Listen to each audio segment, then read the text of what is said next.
Three episodes of that. 17, 17, 17, 18, 18, 18, 18, 18, 18, 18, 18, 18, 18, 18, 18, 18, 18, 18, 18, 18, 18, 18, 19, 19, 19, 19, 19, 19, 20, 20, 20, 20, 21, 21, 21, 21, 21, 21, 21, 21, 22, 22, 22, 22, 23, 23, 23, 24, 24, 24.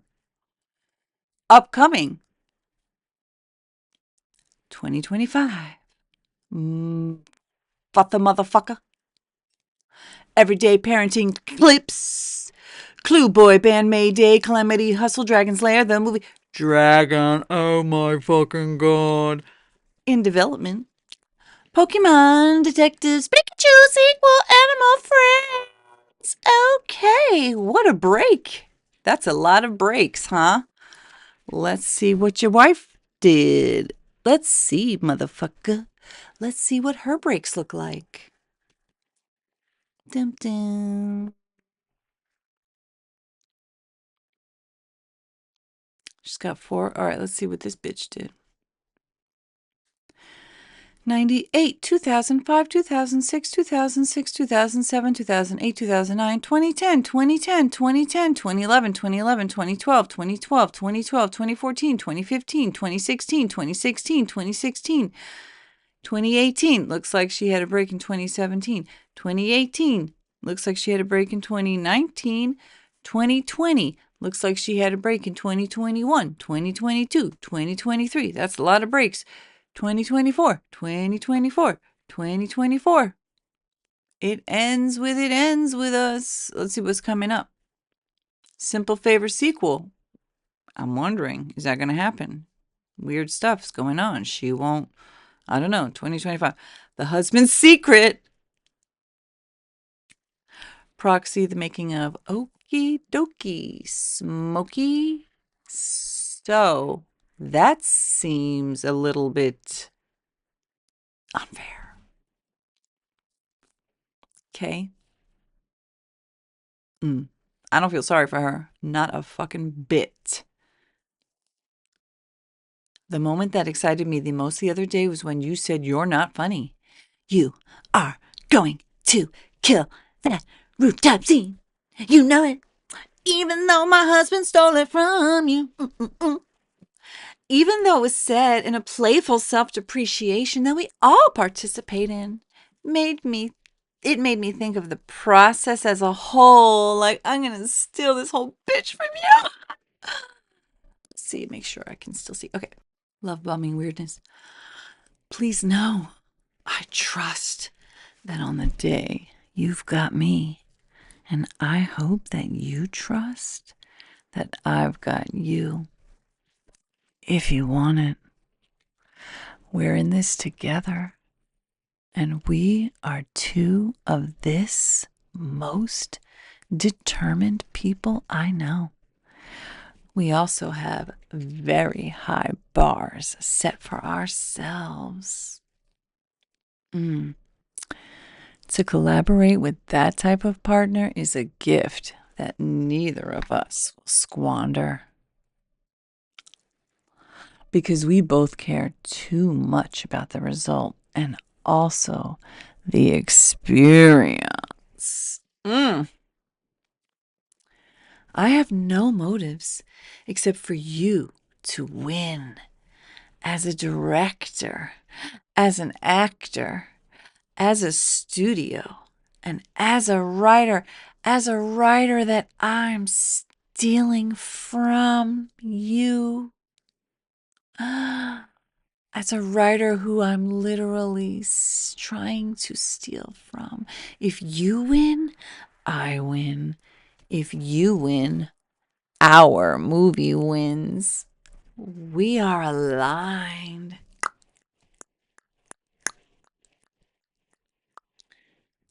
I will bring everything I have to this.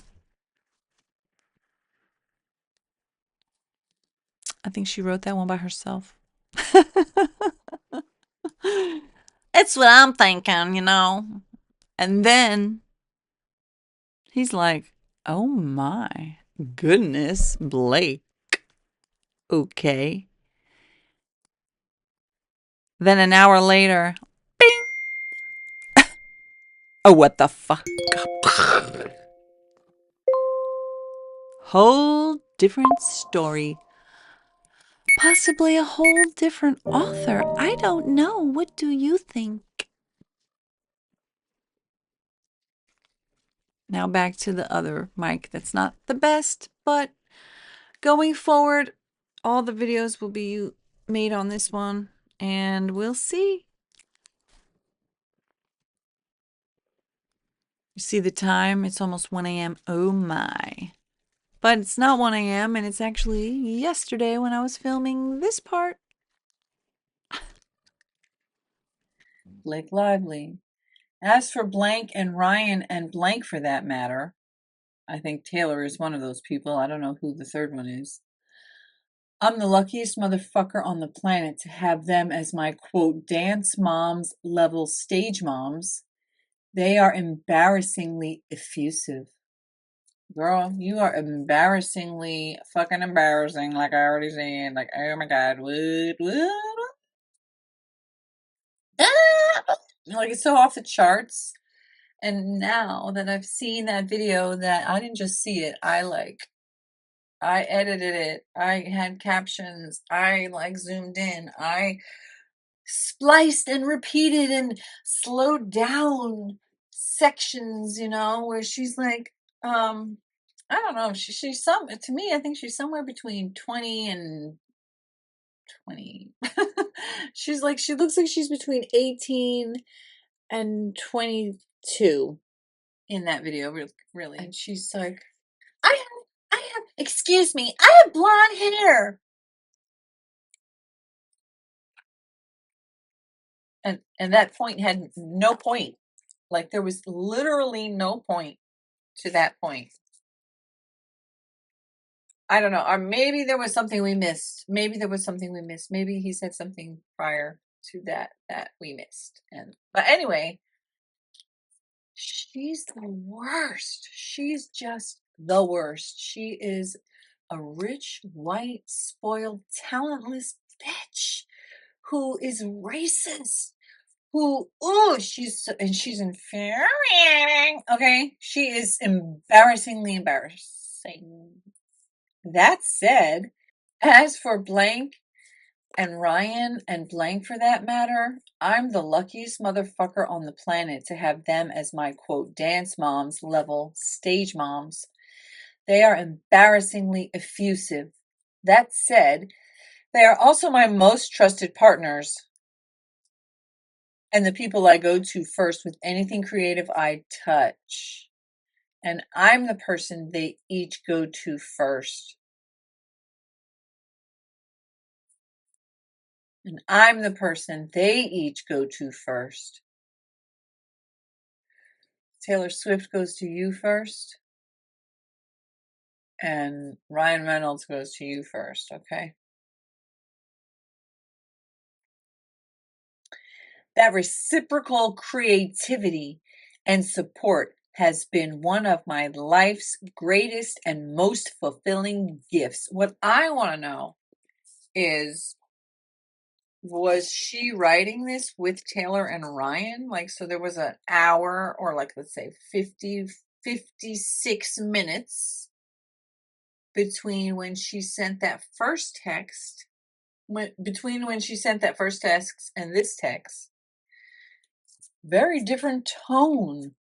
So what happened? Are also my most trusted partners and the people I go to first with anything creative I touch. And I'm the person they each go to first. That reciprocal creativity and support has been one of my life's greatest and most fulfilling gifts. When they loved and signed off on the pages, I felt good to send them to you. Okay, now that we know, now my husband wrote those rooftop scenes. Nobody knows that, but you now. So all this crap, I don't even understand. Ryan wrote the pages and then she went hard at Justin as if she was being overlooked. They asked what you thought specifically after she sent them the pages. They checked in so many times. Taylor Swift was checking in so many times with, what did Justin Baldoni say about your rewrite of his movie scene, this most important scene where you meet, the scene that sets the scene, the scene that sets the stage and the tone, deaf bitch. She was asking so many times. Taylor Swift checked in so many times. Ryan Reynolds checked in. Hold on, I have to show this. Did I get that photo or did I delete it? I don't know.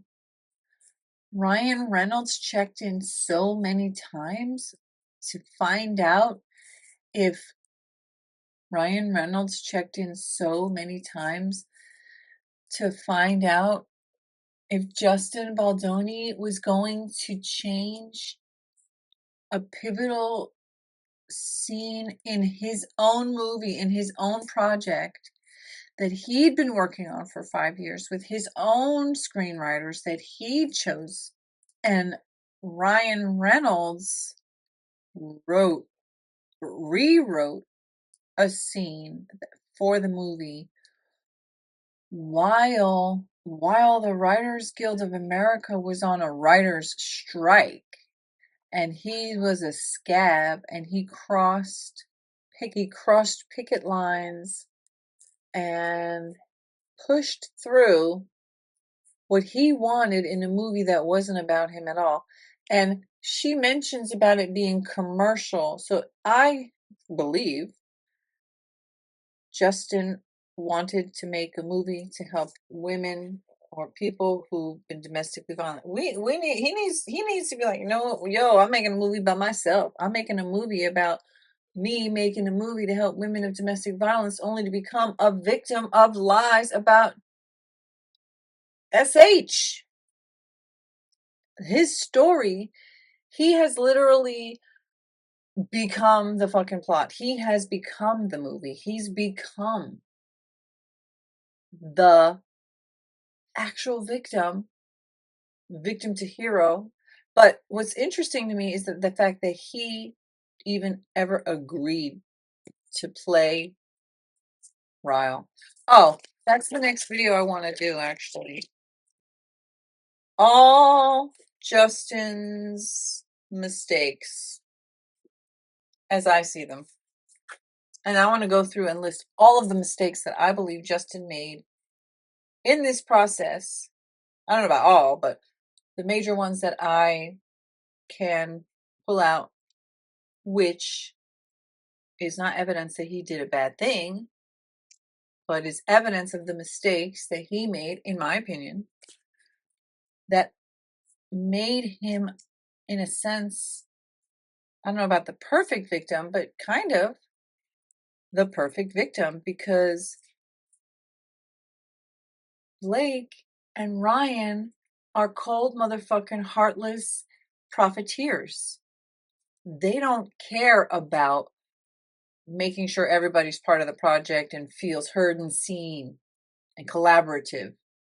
They want to get rich. They want to get the credit. They want to push out other people so that they get their way. And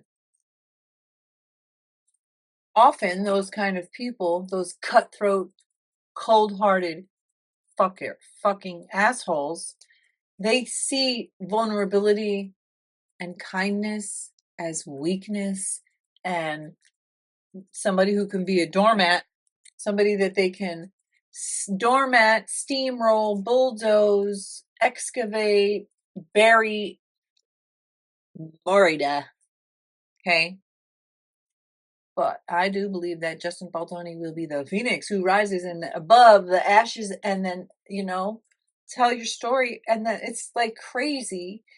I think that he's going to end up taking down this fucking power couple Now, I've heard multiple various reports about Ryan's got 350 million, but then I saw something that said he had 30 billion from Mint Mobile. Hey Siri, how much net worth is Ryan Reynolds worth? Ryan Reynolds' net worth was $350 million in 2023.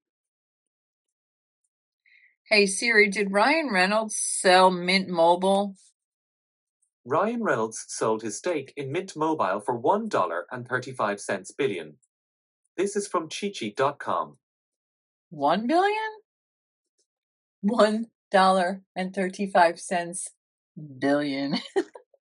1 bill. So I don't know. He got a lot of motherfucking money. And if he's got $1 billion, then 350 is not gonna take him down. But I don't know. Hey Siri, how much money does Blake Lively have? Blake Lively's net worth was $30 million in 2024.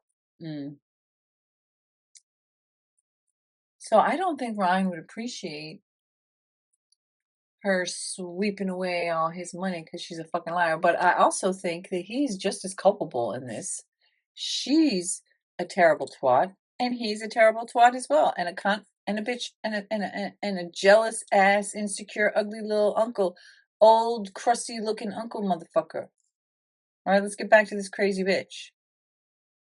When they loved and signed off on the pages, I felt good to send them to you. They asked what you thought specifically after.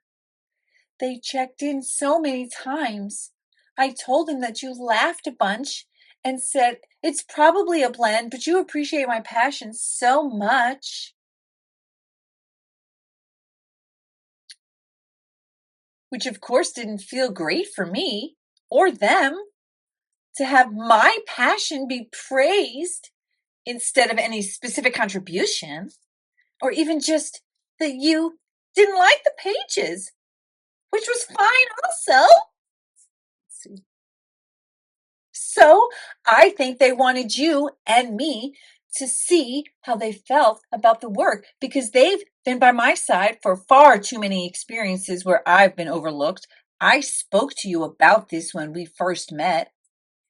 They've watched me handwrite scripts because the director is too afraid to send the FDX file. Remember when she wanted the FDX file? If you send me the FDX file, I'll work when I can steal moments.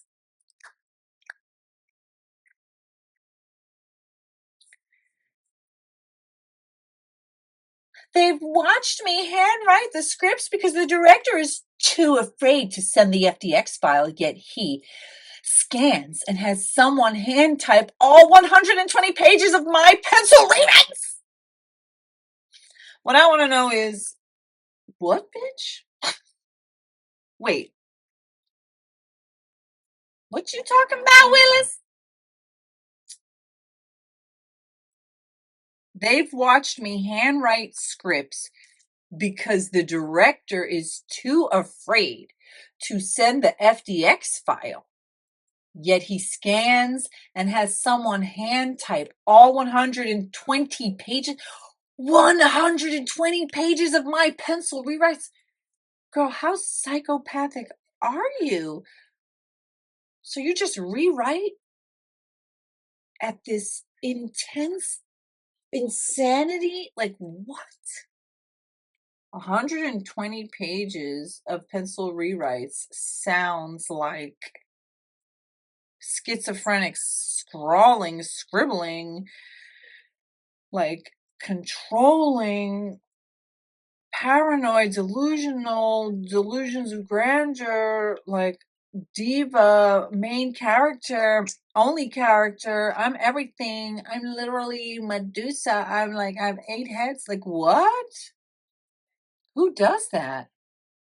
How is that even like that? That's, don't put that in there. That ain't good for you.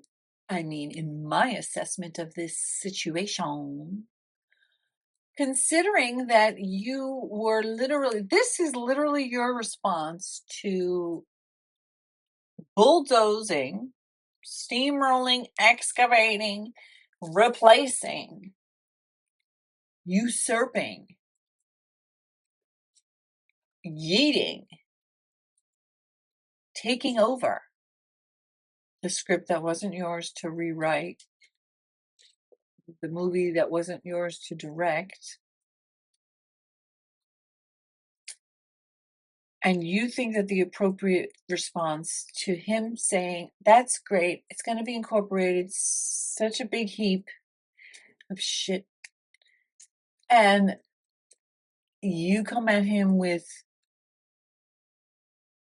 another director watched you handwrite scripts, or they watched you handwrite scripts because the director is too afraid to send the hey Siri, what is the FDX file in relation to a movie production? An FDX file is a movie script created with Final Draft version 8 or later. It includes formatted text and script notes, as well as custom page layout data. This answer is from pc.net. Hey Siri, can you say that again? An FDX file is a movie script created with Final Draft version 8 or later. It includes formatted text and script notes, as well as custom page layout data. This answer is from pc.net. So she wants the whole fucking shebangy.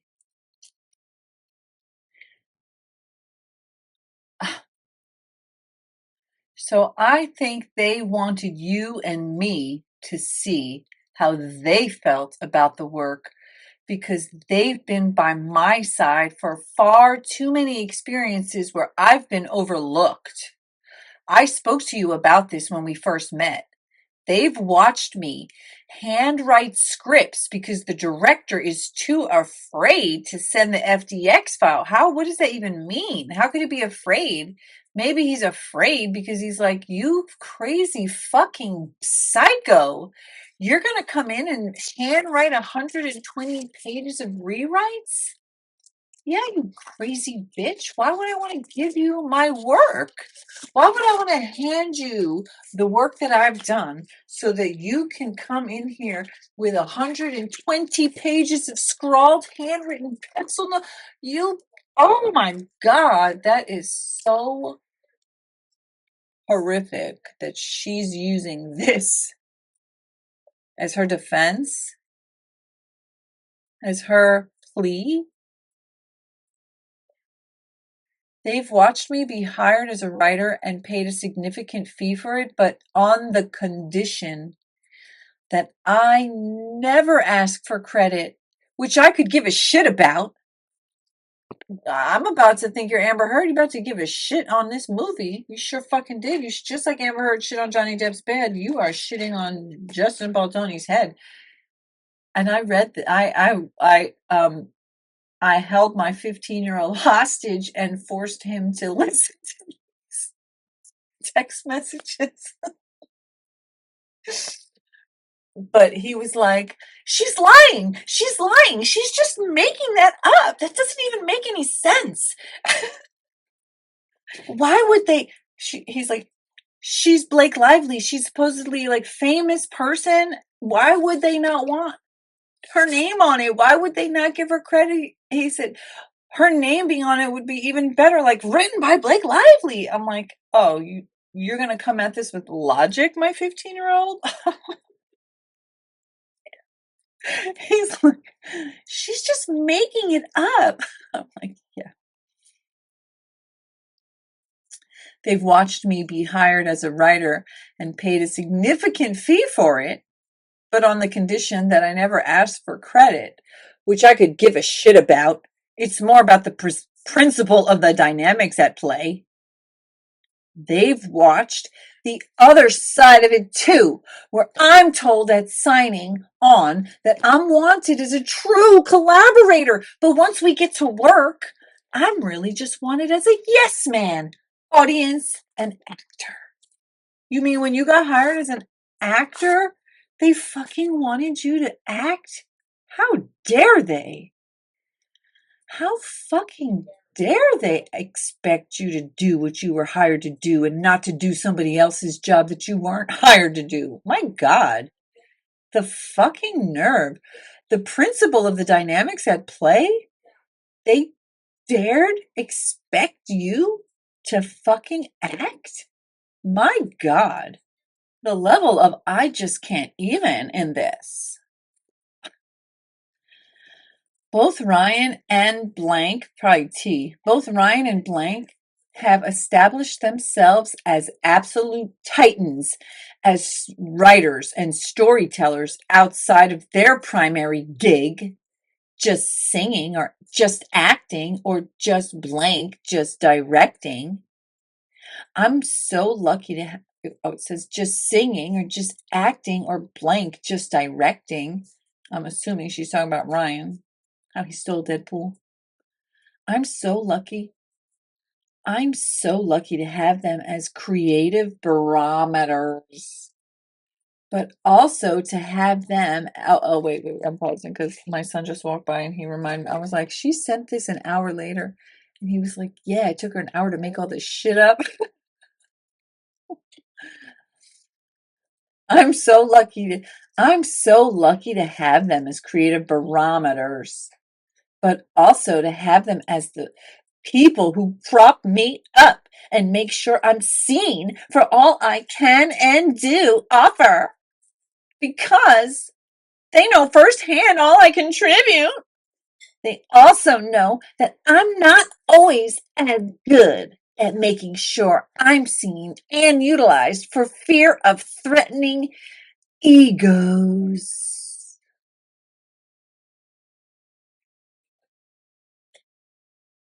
Or fear of affecting the ego of the or fear of affecting the ease of the process. You mean like doing what you were hired to do and not trying to do somebody else's job? You mean like actually following the direction of the director who's directing you to act a certain way and just do the fucking thing you're told to do instead of literally trying to overcome, overpower, and take over and be his role. You don't realize that that takes like 100 times longer to get the fucking job done because you won't stop bullshitting and talking about what you want it to be. Yeah, they do know firsthand all you contribute a whole fucking lot of bullshit. I'm so lucky to have them as creative barometers, but also to have them as the people who prop me up and make sure I'm seen for all I can and do offer, because they know firsthand all I contribute. They also know that I'm not always as good at making sure I'm seen and utilized for fear of threatening egos or fear of affecting the ease of the process. They don't give a shit about that. And because of that, everyone listens to them with immense respect and enthusiasm. So I guess I have to stop worrying about people liking me. Shrug, motherfucker. He got this shit. So we got that first fucking weird, creepy ass response, right? It's like, oh, you win, I win, me. Okay, then an hour later, ping, he gets this shit. Where's the other part? Okay, let's see the bottom. All right, here. Okay. Oh, okay. And then this is the next. So this is this is page 25 of the lawsuit, and then this is the next bit. And we zoom in to see it. This is the finish. If you ever get around to watching Game of Thrones, you'll appreciate that I'm Khaleesi. And like her, I happen to have a few dragons. For better or worse, but usually for better. Because my dragons also protect those I fight for. So really, we all benefit from those gorgeous monsters of mine. Star eyes? Lips, I don't know. You will too. I can promise you.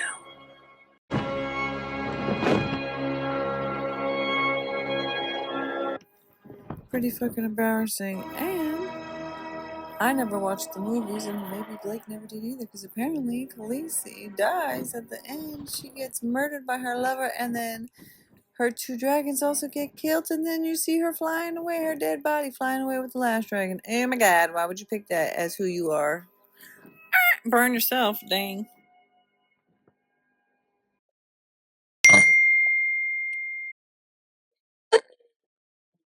Cue the motherfucking voicemail. Hey, Blake. It is 2 in the morning. Hopefully this does not wake you up. Whew. Wow. Difficult proved to be a gross understatement.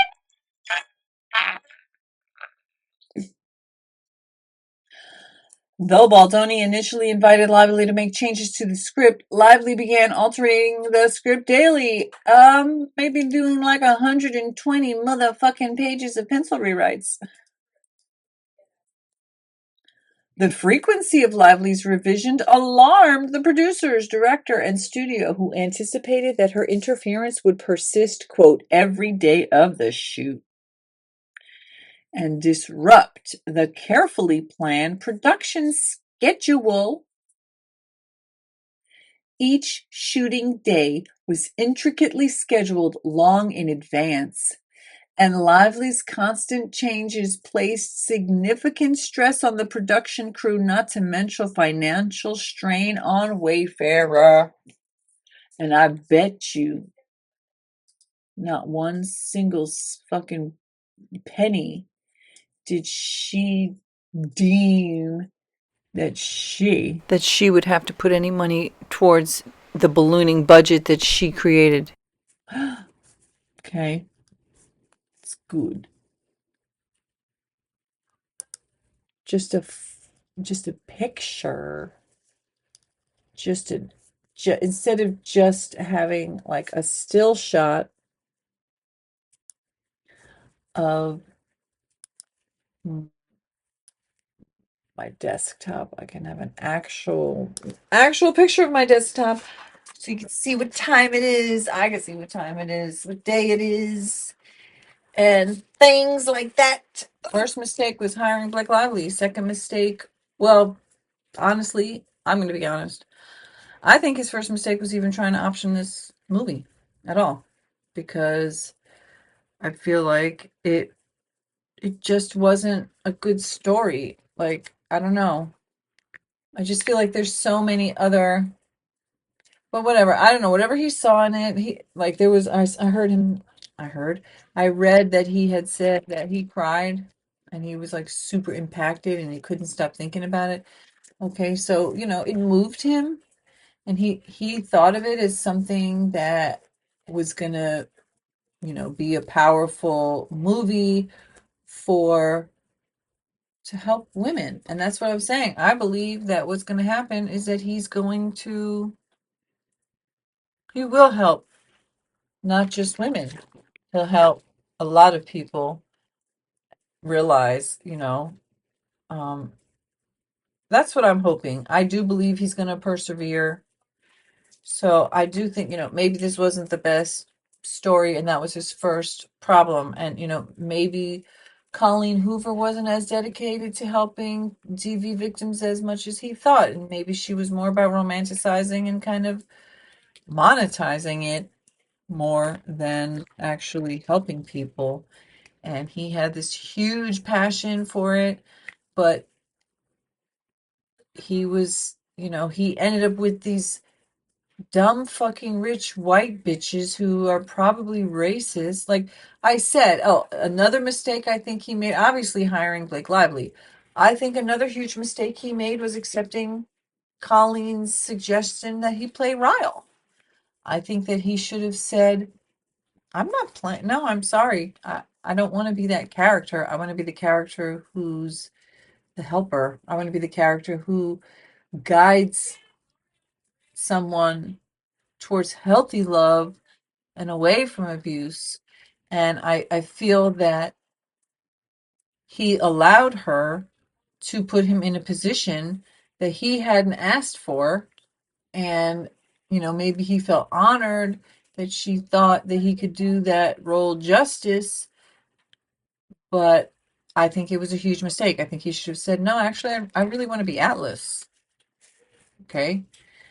You're making Lily 15 years older than her character. So, I don't know what Atlas was described as looking like in the book, but in my opinion, if you're hiring a 35-year-old person, so she's like 12 years older, okay, the character was supposed to be 23 in the book, and you're hiring somebody who's 35, and that's amazing.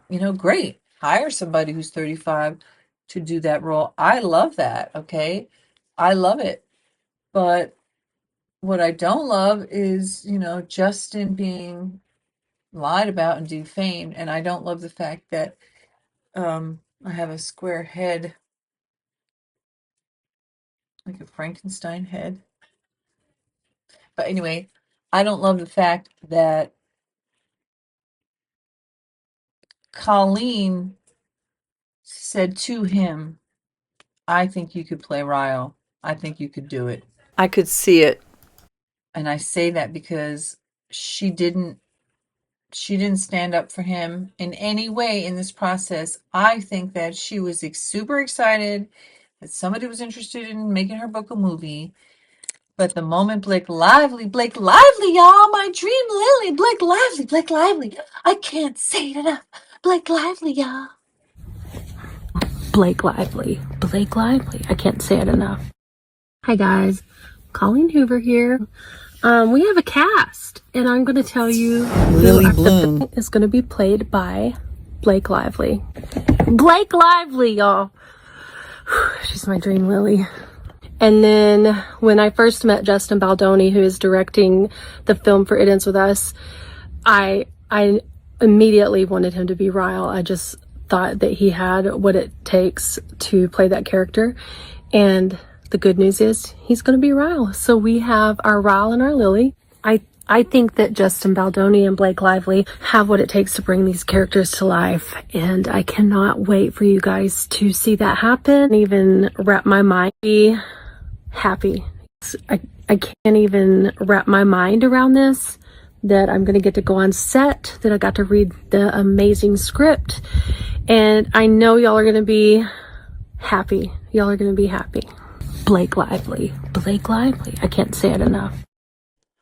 And the good news is he's going to be Ryle. So we have our Ryle and our Lily. Blake Lively, y'all. I can't say it enough. I'm so excited. Blake Lively, she's my dream Lily, y'all. You notice any slight difference of enthusiasm there? Good news, and he's going to be Ryle. When I first met Justin Baldoni, the first thing I thought is he has what it takes to play Ryle. On one hand, you could see that as a positive, like, oh my God, you immediately thought he's so talented and stuff. But looking at everything now, my thoughts are, why did she think he could be Ryle so quickly? And why is there such an absolute difference of enthusiasm levels between Blake Lively, y'all. Blake Lively. I can't say it enough. My dream Lily. Oh my God. and good news, he's going to be Ryle. Like, wow. That says a lot to me. It says a lot, and it tells me a lot about why Colleen Hoover would have chosen Blake Lively over Justin when it came to choosing sides. But the fact that she didn't even listen to anything Justin had to say and just immediately blindly believed Blake.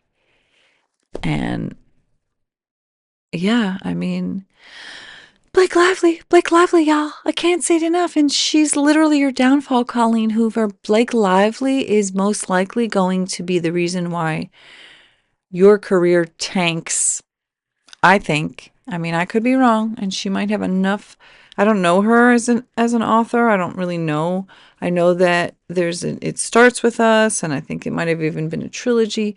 And I think that there was some other book called Veracity or Verity or something like that. And maybe there's some other books that she wrote, and maybe she has plenty of success and she won't be swept under tsunami because of this. But I could imagine that Blake Lively is an anchor who she thought she was going to hook her fucking boat to soar to success, but actually he's the Titanic motherfucker and you are down. That's what I think about Blake Lively. Blake Lively, y'all. I can't say it enough. By the way, I'm trying my cell phone video, my new audio. It looks kind of blurry, but it also looks like it's nice and responsive. I spent half an hour recording myself reading because the first time I read it, the audio was silent. And then the second time I read it, the video was frozen. So I'm going to try it again.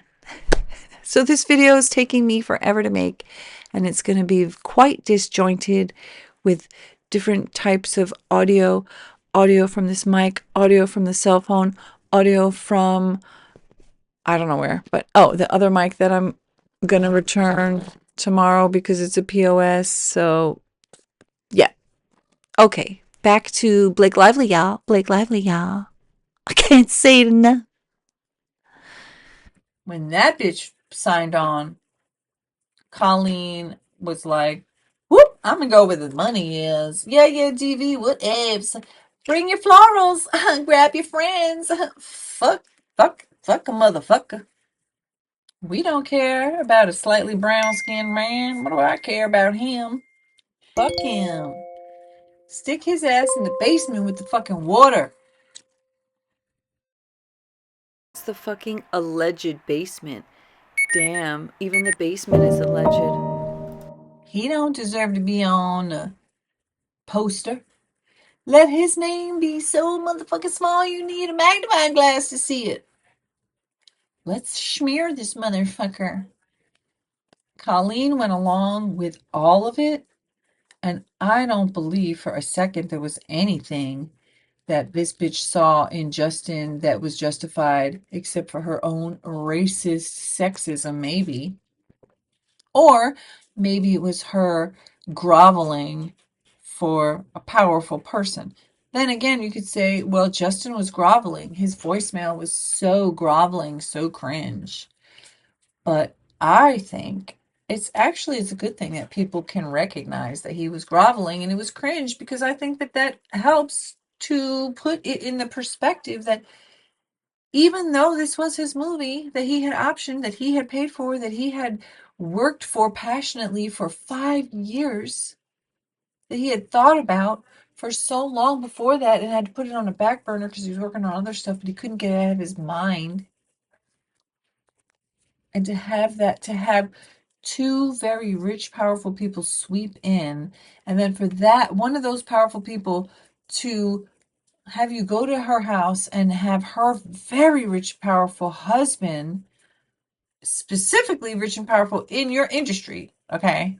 Not just some rando rich, powerful dude, but rich and powerful in the industry, the film industry that you are in. He could maybe blacklist you. He could potentially lie about you being a sexual predator and a sexual harasser and fucking try to bury you in a mountain of lies where you end up out of work, out of money, out of integrity, and in the fucking shit pile of garbage bin while him and Blake run off into the sunset with your fucking movie and franchise.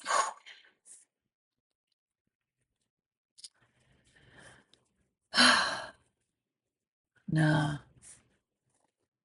So I don't know. I don't know if there's more mistakes to point out. I guess I kind of went through it, but anyway, maybe I'll make another video talking about that. But the other huge mistake was him bending down and allowing her to say no to the intimacy coordinator. Another mistake was him not pushing back on her at all and like literally bending himself into a pretzel just to acquiesce. Yes. He was literally the yes man to her, and she had the nerve. Wait, this was like in April? Oh my God. Hey Siri, when was It Ends With Us filmed? The movie It Ends With Us was filmed from mid-2023 to early 2024. This is from Wikipedia. All right, I'm going to leave it here. What do you think? Thanks for the subs. Don't forget to follow the playlist and to like and share and to comment and to say something snarky about Blake Lively. Okay. Oh, and her ugly weird ass husband. And yeah, drop some tea. See ya.